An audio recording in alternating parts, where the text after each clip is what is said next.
সারা দুনিয়ায় ডানপন্থার জোয়ার।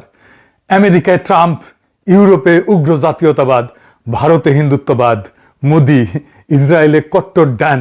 আর সব জায়গায় একটা জিনিস ফিরে আসতেছে, সেটা হইতেছে ধর্মকে কেন্দ্র করে রাজনীতি। প্রগতিশীলরা কইবে ধর্ম রাজনীতিতে ঢুকিচ্ছে, মানে সমাজ পিছাইতেছে। পশ্চাৎপদতা, অন্ধকার যুগ। ধর্মের রাজনীতি কি সবসময় সমাজকে পিছায়? হ্যাঁ, না, পেছায় না। কখনো কখনো সেটা মুক্তির স্বপ্ন দেখায়। আমরা আজকে আলোচনা করব সেটা। ধর্ম অনেক জায়গায় শোষণের নাম মুক্তির হাতিয়ার হয়েছে। আপনি ইরানের কথা ভাবেন, ল্যাটিন আমেরিকার কথা ভাবেন, আমরা এই আলাপে আসবো আবার পরে।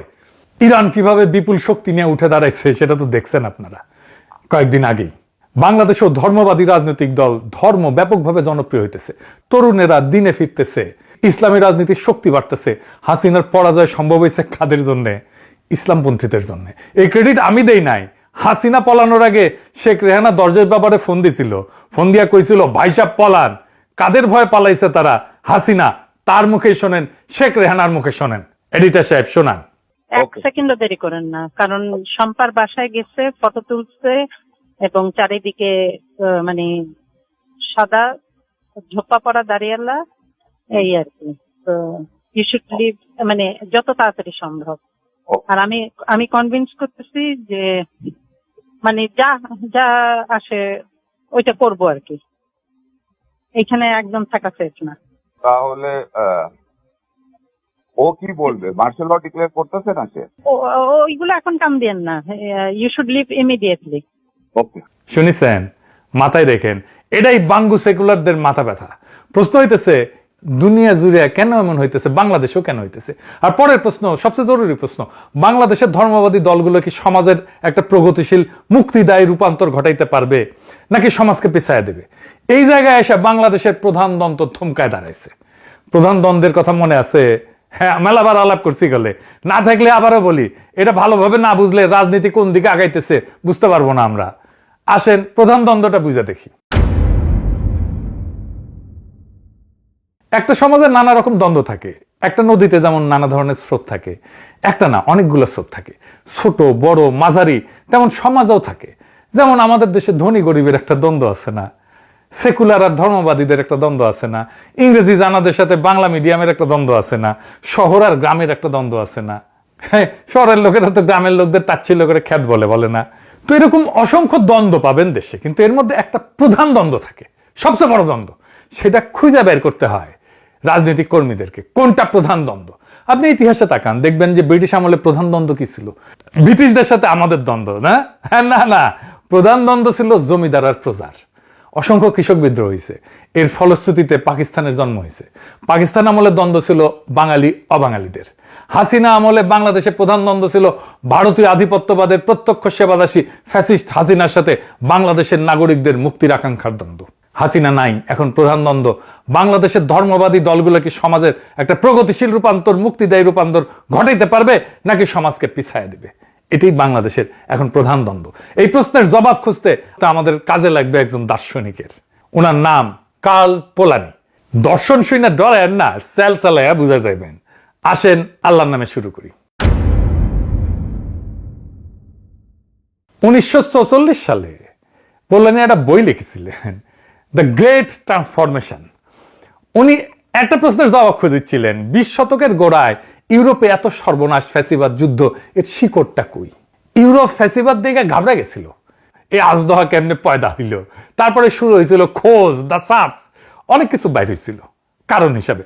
নানা আলাপে আমার নানা এপিসোডে সেটা ছড়ায় আছে, আমি বারবার করছি সেটা। এই যে যেমন এনলাইটেনমেন্ট থেকে ফ্যাসিবাদের উত্থান, আমি মোনালিসা ছবিটা ব্যাখ্যা করতে আলাপ করেছি। এমনকি সময় গোনা, ঘড়ির আবিষ্কার, এটার সাথেও ফ্যাসিবাদের উত্থানের সম্পর্ক আছে। এই ভিডিওতে পাইবেন ঘড়ির সাথে ফ্যাসিবাদ উত্থানের সম্পর্ক নিয়ে আমি আলাপ করছিলাম। একটা বুক রিভিউ করতে যায়, হেনরি মিলারের ট্রপিক অফ ক্যান্সার নিয়ে আলাপ করতে যায়। ওই আলাপ প্রসঙ্গে আসছে কারণ হেনরি মিলারের ওই ট্রপিক অফ ক্যান্সারের টাইমলেসনেস কথাটা ছিল।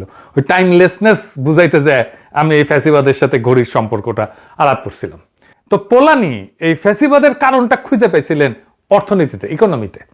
আমরা যখন রাজনীতিতে ঢুকছি তখন রাজনৈতিক ক্লাসে শিখাইতো ফ্যাসিবাদ আসছে অর্থনৈতিক সংকট থেকে। কিন্তু পোলানি পড়ার পরে বুঝলে আর পুরাই উল্টা বুঝাইছিল তখন হাঙ্কেরে সিবিবির লোকেরা, ওরাও বুঝে নাই। আঙ্কেরাও বুঝাইতে পারে নাই, দূর পাঠাইছিল আর কি। বেগুলা হুইনা কমিউনিস্ট, তাই বুঝে দেখে নাই অর্থনীতির সংকটের সাথে ফ্যাসিবাদের সম্পর্ক কি, অর্থনীতির আসলে কোন সংকটের সাথে ফ্যাসিবাদের সম্পর্ক আছে। পোলানি অর্থনীতির সাথে ফ্যাসিবাদের সম্পর্কটা কিভাবে বুঝছিলেন, এটা বুঝলে ব্যাপক ফকফকা হয়ে যাবে। আসেন সেটা বুঝে দেখি। পোলানি ভাবছিলেন বাজারের সাথে সম্পর্ক। আসেন আমরা আরেকটু বুঝে দেখি। আমরা ভাবি যে মুক্ত বাজার একটা প্রাকৃতিক জিনিস, ছাইরা দিলে আপনা আপনি চলে, নদীর পানির মতো সেলসা লাইয়া। পোলানি কইলেন ভুল কথা, বাজার বানানো হয়, রাষ্ট্র জোর কইরা বানায়, আইন দিয়া বানায়, দরকার হলে লাঠি দিয়া বানায়। অবাধ বাজার মানে সেটা পরিকল্পিত।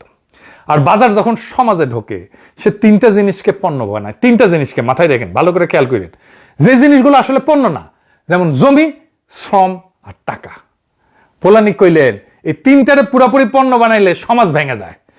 কেন জমি, শ্রম আর টাকা পণ্য না, আর কেন এইগুলোকে পণ্য বানাইলে সমাজ ভাঙে? আসেন বুঝে দেখি। এখানে আবার ইসলামের সাথেও সম্পর্ক পাবেন খুঁজে। পণ্য জিনিসটা আসলে কি? ধরেন চেয়ার। এই চেয়ার বানানোই হয় বিক্রির জন্য, তাই না? কারখানায় কাঠ কাটা হয়, জোড়া দেওয়া হয়, দোকানে ওঠে, কেউ কিনে নিয়ে যায়। এটা আসল পণ্য, মানে যার জন্ম বাজারের জন্য, বেচার জন্য। পোলানি কইলেন বাজার এমন তিনটা জিনিসকে পণ্য বানায় যেগুলো আসলে বিক্রির জন্য জন্মায় না, যেমন জমি, শ্রম, টাকা। এদের তিনি নাম দিয়েছিলেন কাল্পনিক পণ্য। মানে বাজার এদের পণ্যের মতো ব্যবহার করে, কিন্তু এরা আসলে পণ্য না। আর এখানে সর্বনাশের বীজ এক এক কইরা দেখি। ধরেন জমি, এটা তো প্রকৃতি, আল্লাহর দান, কারখানার মাল তো না। চেয়ার কারখানায় বানানো যায়, জমি বানানো যায় না। তো জমি হইল প্রকৃতি, মাটি, নদী, বন, বাতাস কোটি বছর ধরে আছে। মানুষ এটার উপরে জন্মায়, বাঁচে, মরে, কবরে যায়। আমাদের কবর হয় ওই মাটিতেই। এই জমিটারে যখন সেফ একটা প্লট, একটা দাম, একটা বিক্রয়যোগ্য মাল বানায় ফেলা হয়, তখন কি হয়? একটা গ্রাম ভাবেন, 14 পুলিশ ধরে মানুষ ওই মাটিতে চাষ করতেছে। হঠাৎ কোম্পানি এসে বেশি দাম দিয়ে জমি কিনলো, রিসোর্ট বানাইবে। কৃষক টাকা পেইলো ঠিকই, কিন্তু সে যাবে কই? চাষ ছাড়া তো সে আর কিছু জানে না, কৃষি ছাড়া তো কিছু জানে না। শহরের বস্তিতে গিয়ে দিন মজুর হইলো, তার ছেলে মেয়ে স্কুল ছাড়লো। যে জমিতে গ্রামের সবাই মাছ ধরতো, সেটা কারখানার বর্জ্য হিসেবে পড়লো, সেটা মরলো। মাটি বিক্রি হইলো, কিন্তু মাটির সাথে বিক্রি হয়ে গেল একটা গোটা জীবনযাপন পদ্ধতি, একটা সম্প্রদায়, একটা প্রকৃতি। এইটা শেয়ার বিক্রির মতো না। শেয়ার হারাইলে আর একটা কেনা যায়। জমির সাথে বাঁধা জীবনটা একবার ভাঙলে সেটা আর জোড়া লাগে না। শ্রম, এটাও তো একটা মানুষের জীবন, আলাদা কোনো বস্তু না তো। শ্রম শুনতে মনে হয় একটা জিনিস যেটা কেনা বেচা যায়, কিন্তু শ্রম আসলে কি? শ্রম মানে একজন মানুষের সময়, তার শরীর, তার ঘাম, তার জীবনের ঘন্টাগুলা, তার স্বপ্নগুলা, তার বাইসে থাকা। শ্রমকে মানুষ থেকে আলাদা করা যায় না তো, কারণ শ্রম মানে মানুষটা নিজে।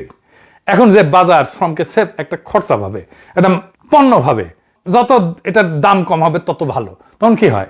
গার্মেন্টসের কারখানার কথা ভাবেন, এই যে আমাদের কারখানা ভেঙে পড়ছিল না সাভারে, তো কি মালিকের হিসাবে শ্রমিক সংখ্যা, বেতন যত কমানো যায় মুনাফা তত বাড়ে, তাই মজুরি নাই, ছুটি নাই, বাথরুমে যাওয়ার সময় নাই, বিল্ডিং এ ফাটল ধরলেও কাজ চালাইয়া যেতে হয়। শ্রমিক অসুস্থ হলে বদলাই ফেলবে।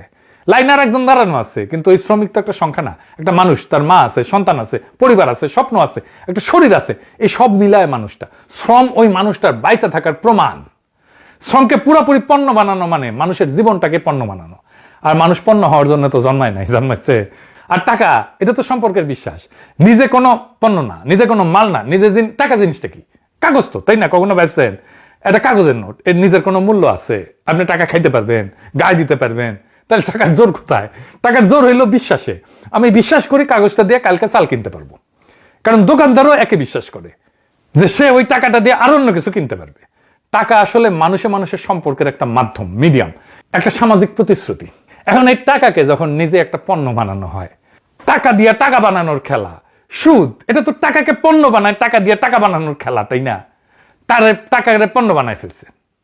আগের বিপদে পড়লে কি হইতো? প্রতিবেশী ধার দিত, পরিবার থেকে কার কাছ থেকে ধার নিতাম, আত্মীয় স্বজনদের কাছে ধার নিতাম সুদ ছাড়া, পরে দিস এই বইলা, এই সম্পর্কের ভিত্তিতে, তাই তো? এখন ওই জায়গায় আসছে ঋণের কারবার, সুদ সহ, কিস্তি সহ, না দিলে ঘরের চাল খুলে নেওয়ার হুমকি। যে ধার ছিল সম্পর্ক, সেটা হইলো ব্যবসা। প্রতিবেশী হইলো পাওনাদার। আরো বড় স্কেলে যখন টাকা নিয়ে ফটকাবাজি চলে, তখন হঠাৎ ব্যাংক ফেল করে না, টাকার দাম পড়ে যায় না, মানুষের সারা জীবনের স্বপ্ন এক রাতে বাষ্প হইয়া উড়ে যায়। 2008 সালে আমেরিকায় ঠিক এই ঘটনা ঘটেছিল। টাকাকে জুয়ার মাল বানাইলে গোটা অর্থনীতি টলমল করে। এবার বুঝেছেন তো সুদ কেন ইসলামে হারাম? বুঝেছেন? এবার আসেন সমাজ কেন ভাঙে, এটা বুঝে দেখি। এখন এই তিনটা মিলায় দেখেন, জমি, শ্রম, টাকা, এই তিনটা আসলে সমাজের ভিত্তি। প্রকৃতি, মানুষ, সম্পর্ক, এই তিনটার উপরে দাঁড়ায় আছে গোটা সমাজ। বাজারে যখন এই তিনটাকে পণ্য বানায় বেচতে শুরু করে, তখন সে আসলে সমাজের ভিত্তিটাকে বিক্রি করে দেয়।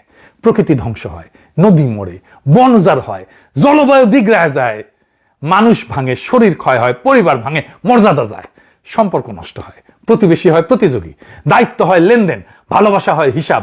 পোলানি একটা মোক্ষম কথা কইছিলেন, বাজারকে যদি পুরোপুরি ছাইড়া দেওয়া হয়, সে মানুষ আর প্রকৃতিকে ধ্বংস করে ফেলবে। কারণ বাজার শুধু একটা জিনিস চেনে, মুনাফা মুনাফা মুনাফা। সে মানুষের মর্যাদা চেনে না, সে প্রকৃতির সীমা চেনে না, সে সম্পর্কের মূল্য চেনে না। তাই হয়েছে কিনা বলেন, সমাজ ভাঙছে না, আমাদের সম্পর্ক নষ্ট হয়ে গেছে না। আমাদের জেনারেশন সমাজ দেখছে, কিন্তু আমরা দেখছি, সম্পর্ক দেখছে, প্রতিবেশী দেখছে, একই সাথে সমাজের শক্তিটাও দেখছে।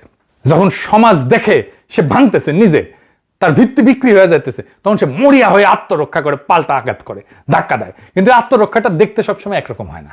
ধরেন একজন মানুষ বাজারের আঘাতে সব হারাইলো, জমি গেল, চাকরি গেল, মর্যাদা গেল, তার কৃষি গেল, তার ভিতর একটা ক্ষোভ, একটা শূন্যতা, একটা প্রশ্ন, আমার জীবনটা এমন হইল কেন, কে দায়ী, আমি এখন কিসে ভরসা করব? এই একই ক্ষোভ, একই শূন্যতা মানুষ ভরাইতে চায় বিভিন্ন জিনিস দিয়া। কোনটা দিয়ে সে ভরাবে সেটা নির্ভর করবে তার হাতের কাছে কোন ভাষা আছে, কোন সংগঠন আছে, কোন স্বপ্ন আছে। যেখানে শক্তিশালী শ্রমিক ইউনিয়ন আছে, বাম রাজনীতি আছে, সেখানে সেই ক্ষোভ রূপ নেয় শ্রমিক আন্দোলনের, বাম আন্দোলনের। মালিক আমাদের ঠকাইতেছে, এক হও, লড়াই করো। যেখানে কৃষকের সংগঠন আছে, সেখানে কৃষক বিদ্রোহের। যেখানে গণতান্ত্রিক রাজনীতির শক্ত একটা ভিত্তি আছে, সেখানে কল্যাণ রাষ্ট্রের দাবির মধ্যে দিয়ে রাষ্ট্র আমাদের স্বাস্থ্য, শিক্ষা, বার্ধক্যের নিরাপত্তা দিক। রাজনৈতিক দলগুলো যেখানে দুর্বল, যেখানে শ্রমিক কৃষকদের সংগঠন নাই, কিন্তু ধর্ম গভীর, মসজিদ, মাদ্রাসা সামাজিক প্রতিষ্ঠান হিসেবে শক্তিশালী, সেখানে সেই একই ক্ষোভ, একই কে আমাকে বাঁচাবে এই প্রশ্ন রূপ নেয় ধর্মের জাগরণের। যেই সমাজের যেই ভাষা, যেই সংগঠন, যেই পরিচয় সবচেয়ে গভীর আর হাতের কাছে, আত্মরক্ষা সেই পোশাক পইরা বের হয়। বাংলাদেশের সবচেয়ে গভীর, সবচেয়ে হাতের কাছের ভাষা কোনটা? ইসলাম। 8 শতাব্দীর গাথা পরিচয়। তাই বাংলাদেশে বাজারের ক্ষতের বিরুদ্ধে সমাজের আত্মরক্ষা প্রায় ইসলামের পোশাক পইরা বের হয়। এটা অদ্ভুত কিছু না, এটাই নিয়ম। বাজার সমাজের ভিত্তি বেচতে যায়, আর সমাজ সেই ভিত্তি বাজাইতে দাঁড়ায় কখনো শ্রমিকের পোশাকে, কখনো কৃষকের পোশাকে, কখনো ধর্মের পোশাকে। আর এই টানাটানিটাই আধুনিক ইতিহাসের আসল ইঞ্জিন। এই ইঞ্জিনটা মাথায় নিয়ে এবার দেখেন কেন দুনিয়া জুড়ে ধর্ম, জাতি, জ্ঞানের জোয়ার। সমাজের আত্মরক্ষা সবসময় ওই সমাজের গভীরতম পরিচয়ের ভান্ডার থেকে ভাষা ধার করে লড়াই শুরু করে। ইতিহাসে আসেন দেখি কেমনে এই ভাষা ধার করছে। ইরানের কথা ধরেন, শাহ জোর করে দেশটাকে পশ্চিমা বাজারে ঢুকাইতেছিল, তাই না? তেলের টাকায় ঝলমলে আধুনিকতা, কিন্তু নিচে বাজার, কৃষক, ধর্মীয় সমাজ এটা পিষ্ট হইতেছিল। 1979 সালে সেই পিষ্ট সমাজ দাঁড়াইল ইসলামের ভাষায়। ইরানের বিপ্লব, তুরস্ক, ইস্তাম্বুলের সেকুলার অভিজাত এক তুরস্ক, আর আনাতোলিয়ার ভিতরে ধার্মিক গ্রামীণ আর এক তুরস্ক। বাজারের আধুনিকীকরণে যারা পিছায় পড়তেছিল, সমাজ যে ভেঙে পড়তেছিল, তারা এরদোগানের পিছনে দাঁড়াইল ইসলামের ভাষায়। আমেরিকায় দেখেন কারখানা বন্ধ, চাকরি সব চীনে চলে গেল। রাস্ট বেল্ট যেটাকে বলে, যেখানে ট্রাম্প যেতে ভোট পাই, যেখানে সবচেয়ে বেশি, এটা বামপন্থী এলাকা ছিল, কিন্তু শ্রমিক এলাকাটা। তারা ট্রাম্পের পিছনে এসে দাঁড়াইল। পরিত্যক্ত সাদা চামড়ার শ্রমিক আত্মরক্ষা খুঁজলো খ্রিস্টান ডান আর ট্রাম্পবাদের ভাষায়। ইউরোপ বিশ্বায়নের আঘাতে যারা হারলো, তারা দাঁড়াইলো জাতি, রক্ত, মাটির ভাষায়। লোপেন তার মূল সাপোর্ট বেস তো মূলত দরিদ্র বামপন্থী এলাকা। দুনিয়া এত উদাহরণের মধ্যে ইন্ডিয়ারটা আবার সবচেয়ে কাছে। ইন্ডিয়া দেখায় বাজারের বিরুদ্ধে সমাজের আত্মরক্ষায় অন্ধকার যখন মুখ বাসে, তখন ঠিক কি ঘটে। গল্পটা শুরু থেকে দেখি। ইন্ডিয়ার মোদির উত্থানটা বুঝতে পারবেন। মোদির উত্থানটা কেন হয়েছে? ইকোনমিক্সের ভাষায়। 1991 ভারতের অর্থনীতিতে একটা মহারূপান্তর ঘটে। সেই বছর ভারত দেউলিয়া হওয়ার দোরগোড়ায় ছিল। ফরেন রিজার্ভ প্রায় শূন্য ভান্ডার। IMF আসলো, শর্ত দিল, বাজারকে মুক্ত করে দাও, রাষ্ট্রের ভর্তুকি কমাও। অর্থমন্ত্রী ছিল তখন মনমোহন সিং, বাজারের দরজা খুলে দিল। তারপরে কি হইল? 1995 ভারত WTO-তে ঢুকলো, রাষ্ট্রের ভর্তুকি কমলো, বিদেশি কৃষি পণ্যের বন্যা আসলো, বাজারের দাম অস্থির হইল, বেসরকারি কোম্পানি চড়া দামে বীজ বিক্রি করলো, সার বিক্রি করলো, বীজ সার সেচের খরচ টানতে গিয়া চাষি মহাজনের ঋণের জালে জড়াইলো। ফসল মার খেলে আর ঋণ শোধার কোনো পথ থাকলো না। সরকারি হিসাবে 1995 থেকে 2023 সাল পর্যন্ত অন্তত 3,94,000 কৃষক এবং কৃষি শ্রমিক নিজে আত্মহত্যা করলো। বছরে গড়ে প্রায় 13,500 মানুষ। মহারাষ্ট্রের বিদর্ভ অঞ্চলের নাম হয়ে গেল কৃষকের কবরস্থান। উল্টে দিকে যে সমস্ত রাজ্য কল্যাণে হাত বাড়াইলো, যেমন কেরালা, পশ্চিমবঙ্গ, যেখানে বামেরা ছিল, সেখানে আত্মহত্যা নাটকীয়ভাবে কমলো। পশ্চিমবঙ্গে 2012 সালে প্রায় শূন্য নাম ছিল আত্মহত্যা, বামপন্থীরা 2011 সাল পর্যন্ত ছিল। মানে বাজার একা ছাড়লে মানুষ মরে, সুরক্ষা দিলে বাঁচে। এর পাশাপাশি কি হইলো, ইকোনমি বড় হইলো কিন্তু চাকরি নেই। অর্থনীতিবিদরা এটার নাম দিলেন জবলেস গ্রোথ, চাকরিহীন প্রবৃদ্ধি। একটা গোটা তরুণ প্রজন্ম বিশ্ববিদ্যালয়ের ডিগ্রি হাতে নিয়ে বেকার হয়ে বসে থাকলো, সার্টিফিকেট আছে, চাকরি নাই, কাজ নাই, ভবিষ্যৎ নাই, শুধু ক্ষোভ জমতে থাকলো। এরপরে শুরু হলো উচ্ছেদ, বিশেষ অর্থনৈতিক অঞ্চল, খনি, কর্পোরেট, বাঁধ, এই সমস্ত উন্নয়নের জন্য জমি চাই, কৃষক উৎখাত, আদিবাসী উৎখাত। খেয়াল করেন ভারতের যে অঞ্চলে সবচেয়ে বেশি উচ্ছেদ, সে অঞ্চলেই আদিবাসী বনাঞ্চলের মানচিত্র আর নকশাল সশস্ত্র বিদ্রোহের মানচিত্র প্রায় হুবহু এক জায়গায় মিলে যায়। যাদের মাটি কারা হইল তারাই বন্দুক তুলল। বৈষম্য আকাশ ছিল। ওয়ার্ল্ড ইনইকুয়ালিটি ল্যাবের গবেষণায় নামই এটা হয়েছে the rise of the billionaire Raj, billionaire রাজের উত্থান। সংখ্যা গোনেন 2022-23 নাগাদ ভারতের সবচেয়ে ধনী 1% মানুষের হাতে জাতীয় আয়ের প্রায় 23%, 22.6%, আর জাতীয় সম্পদের 40.1%। গবেষকরা সরাসরি বললেন এই বৈষম্য ব্রিটিশ উপনিবেশ রাজের চাইতেও বেশি। সাদা সাহেবরা চলে গেছে কিন্তু বৈষম্য তাদের আমলকে ছাড়াইয়া গেছে। 1991 বিলিয়নার ছিল মাত্র 1 জন, 22 বিলিয়নারের সংখ্যা দাঁড়ালো 162 জনে। এইবার আসেন সবকিছু মিলায় দেখি। সবকিছু মিলাইলে কি দাঁড়ায়? বাজার ভারতের সমাজ ভাঙলো, কোটি কোটি মানুষ ক্ষুব্ধ, তারা হারাইলো অনেক কিছু, অপমানিত, নিরাপত্তাহীন সমাজ আত্মরক্ষা চাইলো, মানুষ পাল্টা ধাক্কা দিতে চাইলো। এখন স্বাভাবিক প্রশ্ন, ধাক্কাটা কার দিকে যাওয়ার কথা? আসল অপরাধীর দিকে, তাই না? যে বাজার তাদের জমি কাটলো, যে নীতি তাদের চাকরি খাইলো, যে গুটি কয় ধনকুবের দেশের সম্পদ গিললো, আম্বানি আদানির মতো তাদের দিকে। কিন্তু হিন্দুত্ববাদ ঠিক এইখানে আর একটা কাজ করলো, সে ক্ষোভের তীরটা ঘুরায় দিল আর একদিকে, নিচের দিকে, আসল প্রভুর দিকে না, অসহায় প্রতিবেশীর দিকে। কৃষকের ঋণের জন্য দায়ীকে মোদি কইল মুসলমান, বেকারের হতাশার জন্য দায়ীকে মোদি কইল মুসলমান। তোমার জীবনটা এমন হইলো কেন? কারণ ওই বিদেশি অনুপ্রবেশকারী, ওই যে মোগলের আসি ছিল, তারাই তোমার দুর্দশার জন্য দায়ী। গরিবের জমা রাগটা সংখ্যালঘুর ঘাড়ে চাপায়া দেওয়া হইল, আর তার আসল প্রভু বাজার আর ধনকুবের নিরাপদে পার পেয়ে গেল। আমি অনুমান করে কইতেছি না, স্ট্যাটিস্টিক্সে আছে। ওই একই গবেষণায় দেখা যায় যে 2014 থেকে 2023, মানে হিন্দুত্ব যখন সবচেয়ে শক্তিশালী হইল, ঠিক সেই কালে সম্পদের কেন্দ্রীভবন সেন্ট্রালাইজড হইল সবচেয়ে তীব্র। মানুষের নজরে যখন সংখ্যালঘুর দিকে ঘোরানো ছিল, তখন উপরের ধনীরা আরো ধনী হইল। বাজারের ক্ষতের বিরুদ্ধে সমাজ দাঁড়াইলো ঠিকই, কিন্তু সে দাঁড়ানো মুক্তি আনলো না, নতুন শিকল পড়াইল। 1930 সালে ইউরোপে ফ্যাসিবাদ যা ছিল, 21 শতকের ভারতে হিন্দুত্ববাদ তাই হইল।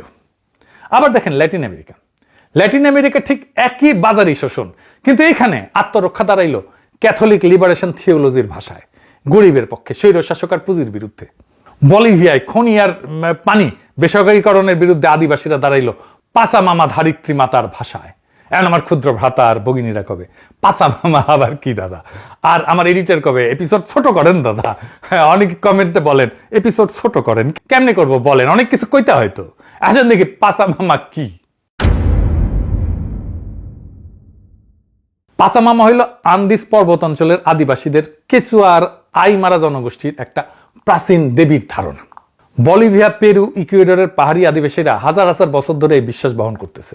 এই শব্দটার মানে মোটামুটি ধরিত্রী মাতা বা বিশ্ব জননী, মাটি, প্রকৃতি, ফসল, পাহাড়, পানি সবকিছুর জননী। এইটা ঠিক আমরা আমাদের প্রকৃতি ধারণার মতো না। পাসা মামা নিছক জড় প্রকৃতি না, সে একজন জীবন্ত সত্তা, যার সাথে মানুষের সম্পর্ক পারস্পরিক লেনা দেনার। মানুষ মাটি থেকে নেয়, তাই মাটিকে ফেরাইয়া দিতে হয় শ্রদ্ধা, যত্ন, ভারসাম্য। প্রকৃতি এইখানে মালিকানার বস্তু না, সম্পর্কের সঙ্গী। পোলেনি সেই কাল্পনিক পণ্য, মনে আছে না, জমি মানে প্রকৃতি। পোলেনি কইছিলেন জমি আসলে পণ্য না, কিন্তু বাজার তারে পণ্য বানায়। বলিভিয়ায় ঠিক একটাই ঘটলো, বহুজাতিক কোম্পানি আসলো খনি খুঁজতে, গ্যাস তুলতে, এমনকি পানি পর্যন্ত প্রাইভেটাইজেশন করতে, বেসরকারীকরণ করতে। প্রকৃতিকে, মাটিকে, পানিকে সেফ মুনাফার কাঁচামাল বানানো হইল। আর এর বিরুদ্ধে আদিবাসীরা যখন দাঁড়াইলো, তারা কোন ভাষায় দাঁড়াইলো? তারা তো শ্রমিক ইউনিয়ন বা পরিবেশবাদী এনজিওর পশ্চিমা ভাষায় দাঁড়াইলো না, তারা দাঁড়াইলো নিজেদের গভীরতম পরিচয়ের ভাষায়। তোমরা পাসা মামাকে বিক্রি করতে পারো না, ধরিত্রী মাতা পণ্য না। 2000 সালে বলিভিয়ার কোচাবাম্বা শহরে পানি সরবরাহ একটা বিদেশি কোম্পানি হাতে তুলে দিছিল, প্রাইভেটাইজ করছিল। পানির দাম আকাশে উঠলো, গরিব মানুষ বৃষ্টির পানিও ধরে রাখতে পারতো না, নিষিদ্ধ ছিল। সাধারণ মানুষ, আদিবাসী কৃষক রাস্তায় নামলো, বিদ্রোহ করলো। শেষে সরকার পিছু উঠতে বাধ্য হইল, বেসরকারীকরণ বাতিল হইল। এইটা দুনিয়া জুড়ে বাজার বিরোধী আন্দোলনের একটা আইকনিক ঘটনা হয়ে থাকলো। এই আন্দোলনের নেতাই ছিল এভো মোরালেস, এরপরে সে বলিভিয়ার প্রথম আদিবাসী প্রেসিডেন্ট হইল। এমনকি 2009 সালে বলিভিয়ার নতুন সংবিধানে পাসামামার প্রকৃতির অধিকার আইনে স্বীকৃতি পাইল। প্রকৃতিকে আইনগত অধিকার আলা সত্তা হিসেবে গণ্য করা হয়েছে। দুনিয়ায় বিরল, আর কোথাও হয় নাই। কত প্রগতিশীল দেখেন। তাহলে প্যাটার্নটা কিভাবে মেলে দেখেন। ইঞ্জিনে কি বাজার প্রকৃতিকে পণ্য বানাইতে চাইলো, আর আত্মরক্ষা দাঁড়াইলো সেই সমাজের গভীরতম পরিচয়ের ভাষায়। বাংলাদেশে যেমন ইসলাম, বলিভিয়ায় তেমনি পাসামামা আদিবাসী ঐতিহ্য। বাজারের আঘাত, কিন্তু ভাষা আলাদা। যেই সমাজে যেই পরিচয় সবচেয়ে গভীর, সবচেয়ে হাতের কাছে, সেটা ধইরা লড়াইটা দাঁড়ায়। ইরানে ইসলাম, ভারতে হিন্দুত্ব, আমেরিকায় খ্রিস্টান পরিচয়, ল্যাটিন আমেরিকায় ক্যাথলিক পরিচয়, বলিভিয়ায় আদিবাসী ঐতিহ্য। তাহলে বাংলাদেশে কোন ভাষা? অবশ্যই ইসলাম। 8 শতাব্দীর গাথা পরিচয়, যে ভাষায় তিতুমির জমিদার বাজারের বিরুদ্ধে বাঁশের কেল্লা করছিল, ফারাইজিরা কৃষকের পক্ষে দাঁড়াইছিল, সেই একই ভাষা আজকে ফিরে আসতেছে। মানে বাংলাদেশে ইসলামী জাগরণ কোনো বিচ্ছিন্ন ঘটনা না, ধর্মান্ধতাও না, সৌদি টাকার ষড়যন্ত্র না। এটা একটা বৈশ্বিক নিয়মের অংশ, একটা ভাঙা সমাজের ন্যায্য আর্তনাদ, যেটা তার নিজের গভীরতম ভাষা ইসলাম সেইটা খুঁজে পেয়েছে। এইটারে ঠেকাইতে পারবে না বাঙ্গু সেকুলারেরা। এইটা ইতিহাসের অনিবার্য গতিপথ। কিন্তু বাংলাদেশের ইসলামী শক্তি কোন অভিমুখে বাজার বিরোধী লড়াই নিয়ে যাবে সেটা এখনো পরিষ্কার না। যদি ল্যাটিন আমেরিকার মতো মুক্তির পথে যায় তাহলে স্বাগতম, আর ইন্ডিয়ার মতো যদি অন্ধকারের পথে যায় তাহলে আমাদের দুর্ভাগ্য। কিন্তু যেই রাস্তাতেই যাক, বাঙ্গু এলিটদের সেকুলার লিবারাল রাজনীতির আয়ু আর বেশি দিন নাই। আমাদের কাজ হইতেছে আমাদের আজকের আগামীর লড়াইটাকে মুক্তির পথে চালিত করা, এই পথে অগ্রসর করা। এছাড়া আমাদের কোনো উপায় নাই। সেই পথেই অগ্রসর করাইতে হবে, কারণ ওই পথেই আমাদের আজাদি। ইনকিলাব জিন্দাবাদ, আজাদি জিন্দাবাদ।